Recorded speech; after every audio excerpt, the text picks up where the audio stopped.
तेषाम अनुकंपार्थम एव अहम। उन पर दया करने के लिए ही मैं।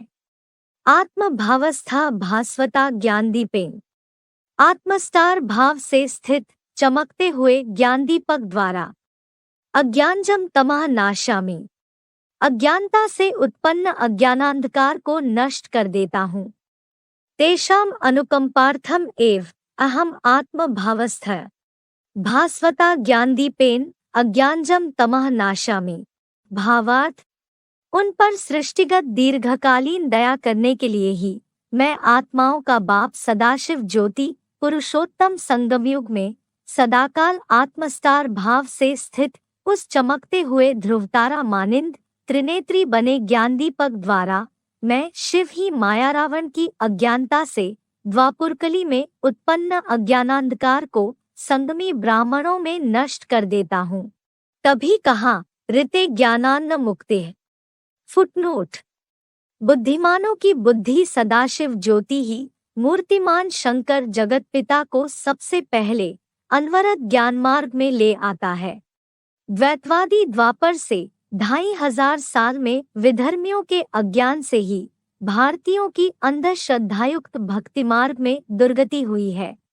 इस दुर्गति से सर्वप्रथम साकार सृष्टि के बीज अर्थात जगतपिता बाप को ही निकालता है। शिव बाप पुरुष है ना? क्या है? पुरुष। पुरु माने शरीर रूपी पुरी। श माने शयन करने वाला। शरीर रूपी पुरी में आनंद से शयन करने वाला। कभी कोई उसे परेशानी नहीं। भले पतित शरीर में आता है, पतित दुनिया में आता है, लेकिन उस शरीर में उस दुनिया में उसको कोई परेशानी अनुभव नहीं होती। क्योंकि उसे क्यों नहीं अनुभव होती? और मनुष्य आत्माएं, वो भी तो आत्माएं हैं। उनको इस दुनिया में, खासकर कलयुगी दुनिया में परेशानी क्यों अनुभव होती है? सदैव आत्मिक स्थिति में। सदैव आत्मिक स्थिति में। आत्मिक स्थिति।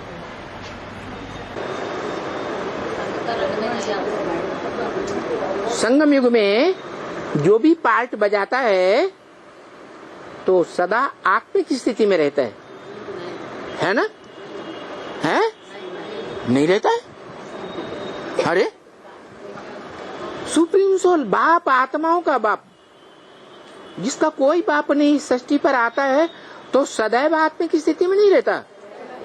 वो तो सदैव आत्मिक स्थिति में रहता है। ये जरूर बताता है कि मैं जब आता हूं तो तुम बच्चों को आप समान नंबरवार बनाता हूं।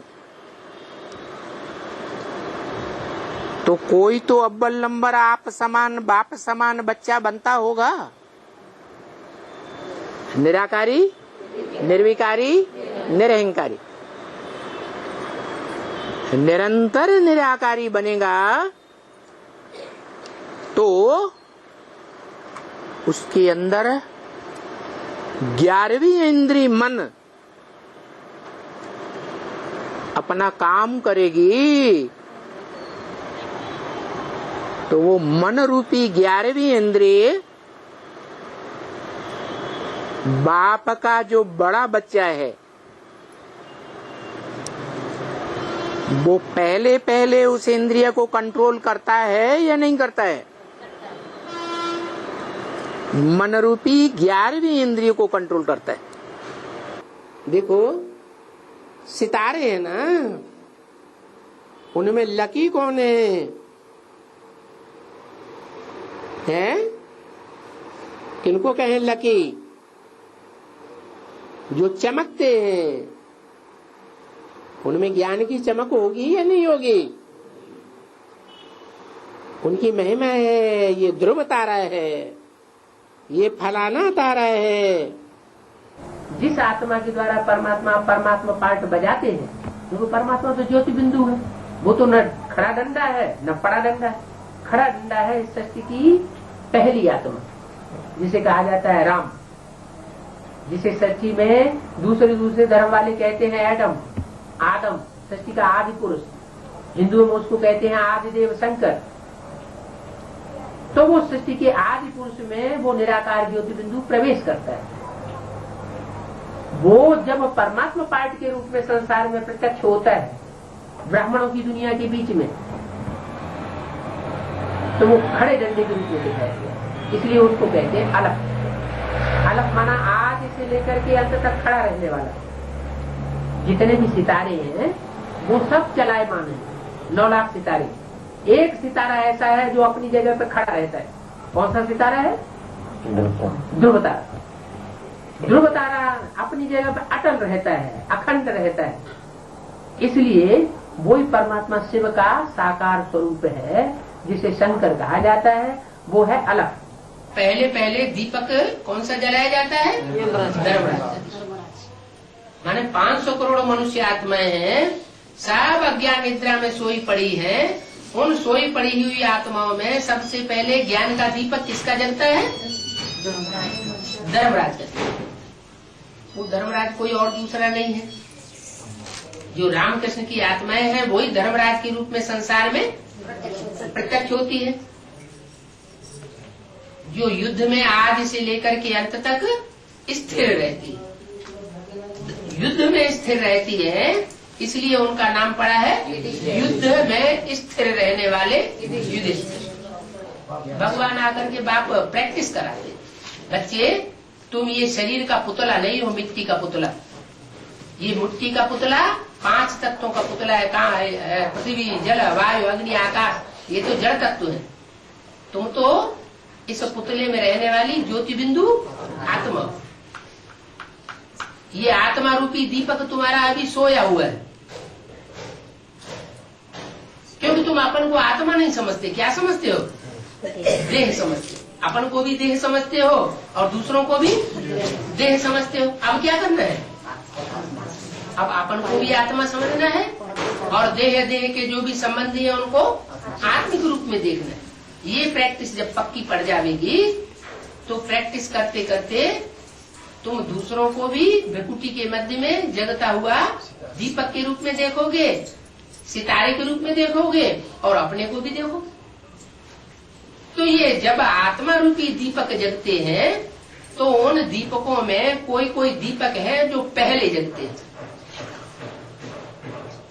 जैसे दिखाते हैं शंकर जी के सर के ऊपर 8 मणके रखे हुए हैं। वो 8 मणके हैं 8 आत्माओं की यादगार। क्या वो 8 आत्माएं श्रेष्ठ आत्माएं हैं दुनिया की, जो पहले जगती है, अपने देहभान को भूल जाती हैं और अपने को क्या समझती हैं? मैं ज्योति बिंदु आत्मा हूँ, चमकता हुआ सितारा हूँ।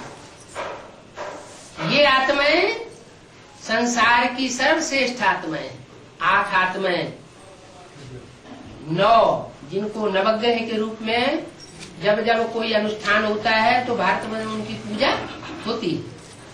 कोई भी अनुष्ठान होगा तो उन नवग्रहों की जरूर पूजा होगी। वो श्रेष्ठ आत्माएं।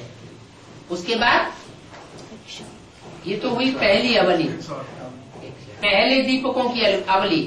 फिर होती है 108 दीपकों की अवली। 108 दीपक जगते हैं। 108 दीपक सब धर्म की चुनी हुई श्रेष्ठ आत्माएं। ये ज्ञान एक परमपिता परमात्मा शिव के अलावा और दुनिया में कोई भी नहीं दे सकता।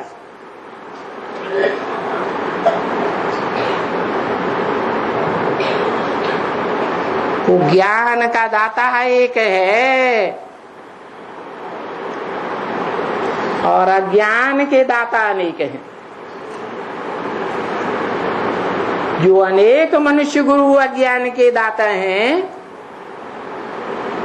उनके आने के बाद हिस्ट्री में ये साबित होता है,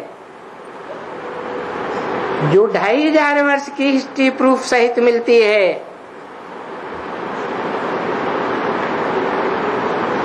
वो सब नीचे गिरते हैं, विकारों में गोते खाते रहते हैं, खुद भी नीचे गिरते हैं और उनके फॉलोअर्स भी नीचे गिरते हैं। और नीचे गिरने का कारण क्या है? कारण एक ही है, जो वेदों में भी बखान किया गया है, ऋते ज्ञानान्य मुक्ति। ज्ञान के बगैर मुक्ति नहीं होती है, दुखों से मुक्ति नहीं होती है, विकारों से मुक्ति नहीं होती है, इस बंधन की दुनिया से मुक्ति नहीं होती है, देह से मुक्ति नहीं होती है। ज्ञान से मुक्ति और अज्ञान से जन्म जन्मांतर का क्या होता है? बंधन होता है। सब देह के बंधन में बंधे हुए हैं। अगर कोई चाहते भी हैं कि हम सुइसाइड कर लें, देह के बंधन से मुक्त हो जावें, परंतु उन्हें पता नहीं है कि और ही जास्ती बंधन में बंध जाते हैं। भूत प्रेत का चोला मिलता है। भूत प्रेत सूक्ष्म शरीरधारियों को कहा जाता है। वो सूक्ष्म शरीरधारी आत्माएं जिनको शरीर नहीं मिलता कर्म करने के लिए, वो कर्मों के बंधन से तो छूटती हैं, लेकिन फिर लंबे समय तक भटकती रहती है। गीता में भी कहा है, भगवान बाप जब आते हैं तो पहले पहले किसको ज्ञान देते हैं? सूर्य को ज्ञान देते हैं। वो आत्मा ज्ञान सूर्य के मानिंद है।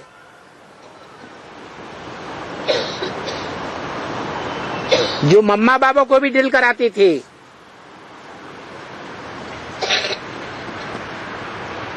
ज्ञान चंद्रमा ब्रह्मा भी उससे ज्ञान की रोशनी लेता है।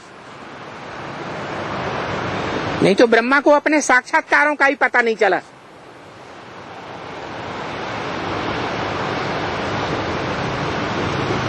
अंत में आखिरी भागीदार के पास जाना पड़ा।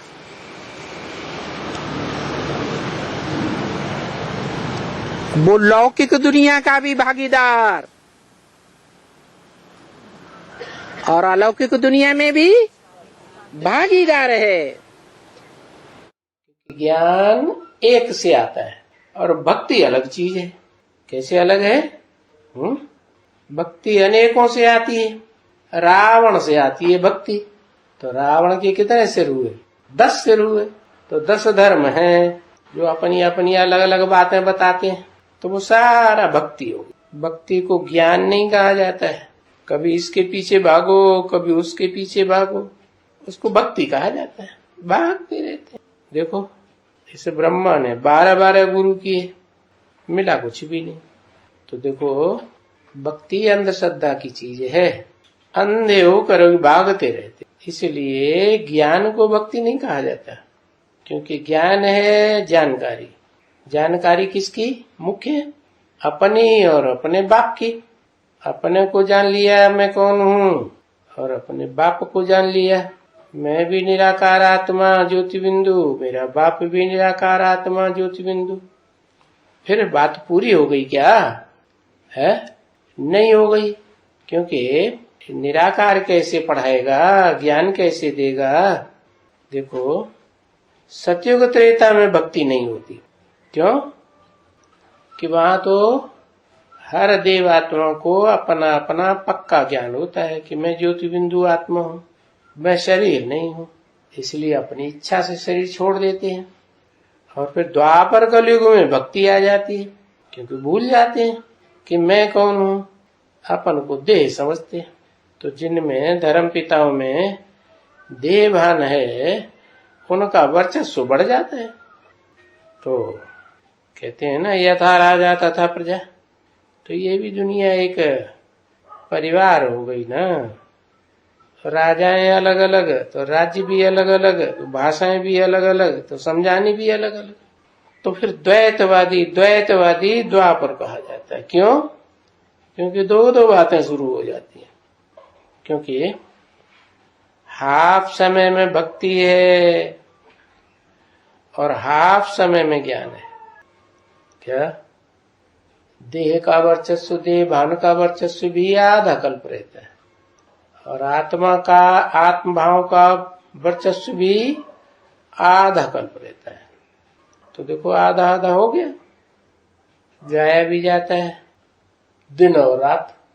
ज्ञान है दिन और भक्ति है रात। भटकते रहो, भागते रहो, मिलता कुछ भी नहीं। सब नंबरवार पुरुषार्थी। तो उसमें अव्वल नंबर का जो ब्राह्मण है, जिसे ब्राह्मण चोटी कहा, जो यज्ञ के आदि में भी होता है, जिसके लिए मुरली में भी बोला कि मैं आता हूं, तो सारी दुनिया विकारों के कीचड़ में धस जाती है। क्या? सारी दुनिया में जलमयी हो जाती है ना। तो जलमयी में मिट्टी मिलेगी कि नहीं है? कीचड़ बन जाती है। तो उस कीचड़ में, देह अभिमान की मिट्टी में सारी दुनिया डूब जाती है। सिर्फ एक चोटी बचती है, उसको कहा ब्राह्मण चोटी। वो चोटी पकड़ के खींचता है, माने वही आदम। क्या? एडम की आत्मा उसको पकड़ लेता है, और उसके खींचने से वो सारा विराट पुरुष जो दिखाया है, उस विराट पुरुष में सारी दुनिया मौजूद है। वो बीज है ना सारी सृष्टि का। तो वो हुआ पहले नंबर का धर्म स्थापक।